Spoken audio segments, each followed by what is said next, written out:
તો આજે પાછું રખડવા જવાનું હતું ને બધા નંગ થઈ ગયા ભેગા. રખડવા તો તેડીને નીકળી ગયા, પણ રખડતા રખડતા વચ્ચે આવડા ભૂંગળા પાડી ગયા. તમને ખબર હોય તો કમેન્ટમાં કહી દો કે આ ભૂંગળા શું કામ આવ્યા છે. ગ્રુપમાં ભાઈબંધો આવ્યા ને કે બધા ક્રિએટર જ છે, એકથી એક નામ, બધાને ફેમસ જ થવું છે. બોલો એમ કેમ રખડતા રખડતા ધારુમાં પૂગી ગયા. ધારુમાં પૂગતા જ મારા ભાઈબંધો ડબલા લઈને થોડવા માંડ્યા. कौन है ये लोग? कहां से आते हैं? એમ કેમ એને રખડાવતા રખડાવતા ભાઈબંધો આરે પૂગી ગયા ચોટીલા.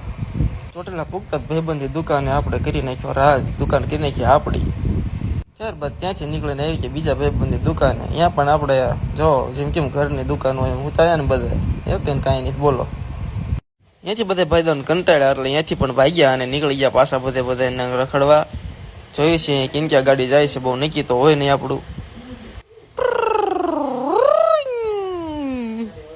ત્યાંથી પાછા નીકળી ગયા આગળ. તો આગળ ભૂખમાં ભાંગી ગયા બધા મારા મિત્રો આવી ગયા જમવા. અને ત્યાં તો એક સૌરવ જોશીનો ફેન પણ આપણને મળી ગયો. બોલો ખાતા ખાતા આપણે તારક મહેતા જોઈ, પણ એ સૌરવ જોશીને જોયે. પછી તો શું થાકી પરાકીને બધા ભાઈબંધો આવી ગયા ઘર બાજુ પાછા. અને જો તમને અમારો વ્લોગ ગમતો હોય તો કૃપયા કરીને ફોલો બટન જરાક દબાવી દીજો મારા ભાઈઓ.